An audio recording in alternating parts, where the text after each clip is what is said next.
ঢাকা বিমানবন্দরের লাগেজ নিয়ে হয়রানির দিন শেষ। থার্ড টার্মিনালের গ্রাউন্ড হ্যান্ডেলিং এর দায়িত্ব পেল জাপান। এবার বিশ্বমানের যাত্রী সেবা পেতে যাচ্ছে বাংলাদেশ। প্রবাসীরা বিদেশ থেকে ফিরে ঘন্টার পর ঘন্টা লাগেজের জন্য অপেক্ষা করা আর ট্রলির সিন্ডিকেটের কাছে জিম্মি থাকার দিন এবার সত্যিই শেষ হতে চলেছে। আগামী 19 জুলাইয়ের মধ্যে থার্ড টার্মিনাল পরিচালনা ও গ্রাউন্ড হ্যান্ডেলিং এর চূড়ান্ত চুক্তি স্বাক্ষর হতে যাচ্ছে জাপানি কনসোর্টিয়ামের সাথে। কারা থাকছে এই দায়িত্বে? জাপানের Narita international airport, Sumitomo Nippon হুয়ে এবং জাপান এয়ারপোর্ট টার্মিনাল কোম্পানির মতো বিশ্বখ্যাত প্রতিষ্ঠান আগামী 15 বছর এই টার্মিনাল চালাবে। এখন প্রশ্ন একটাই, জাপানি ব্যবস্থাপনা এলেই কি প্রবাসীদের লাগেজ চুরির সিন্ডিকেট কিংবা যাত্রী হয়রানি পুরোপুরি শেষ হয়ে যাবে?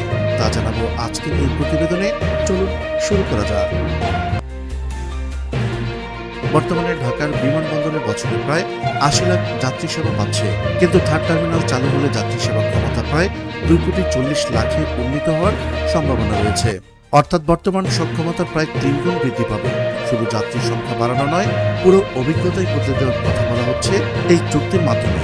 নতুন টার্মিনালে থাকবে অত্যাধুনিক চেক ইন ব্যবস্থা, স্বয়ংক্রিয় ব্যাগেজ সিস্টেম, উন্নত নিরাপত্তা প্রযুক্তি, দ্রুত ইমিগ্রেশন এবং আধুনিক বোর্ডিং সুবিধা।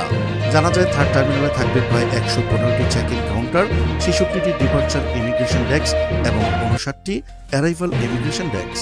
ফলে দীর্ঘ লাইনে দাঁড়িয়ে থাকা এবং অযথা সময় নষ্ট হওয়ার প্রবণতা অনেকটাই কমে যেতে পারে।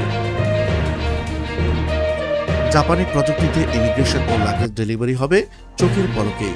তবে সবচেয়ে বেশি আলোচনায় আসছে, এতদিন বিমান বাংলাদেশ এয়ারলাইন্স এই খাতে এককভাবে কাজ করছিল, কিন্তু নতুন পরিকল্পনায় দ্বিতীয় একটি গ্রাউন্ড হ্যান্ডেলার যুক্ত হতে যাচ্ছে, যা প্রতিযোগিতার পরিবেশ তৈরি করবে। বিশেষজ্ঞদের মধ্যে প্রতিযোগিতা বাড়লে সেবার মানও বাড়বে, আর সেখানে পরিবর্তনের আশা দেখছেন অনেক বিশেষজ্ঞ। তবে এখানে একটা গুরুত্বপূর্ণ বিষয় আছে। অনেকে ভাবছেন পুরো বিমানবন্দর জাপানিদের হাতে চলে যাচ্ছে। বাস্তবে বিষয়টি তা নয়। কার্গো কার্যক্রম সহ কিছু গুরুত্বপূর্ণ দায়িত্ব বাংলাদেশের নিয়ন্ত্রণে থাকবে এবং বিভিন্ন আর্থিক শর্ত নিয়ে দুই পক্ষের মধ্যে দীর্ঘদিন আলোচনা হয়েছে। তবে এখনো প্রশ্ন রয়ে যায়, লাগেজ চুরি কিংবা যাত্রী হয়রানি থামবে কি? উত্তরটা হয়তো হ্যাঁ বা নাতে সীমাবদ্ধ নয়।